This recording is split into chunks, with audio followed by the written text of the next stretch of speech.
Merhaba arkadaşlar, yepyeni haberlerle karşınızdayız.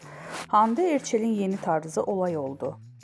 Ünlü oyuncu Hande Erçel son günlerde hem özel hayatı hem de tarzıyla magazin gündeminden düşmüyor. Hakan Sabancı ile yaşadığı ayrılığın ardından yeniden objektiflerin karşısına çıkan Erçel, yüzü olduğu markanın düzenlediği özel davette ev sahipliği yaptı. Ancak bu kez dikkatleri üzerine çeken şey kıyafeti oldu.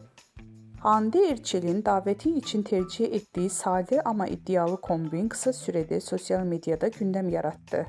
Takipçileri Erçel'in tarzı 2 yıl önce Serena Sarıkaya'nın giydiği kombine benzetti.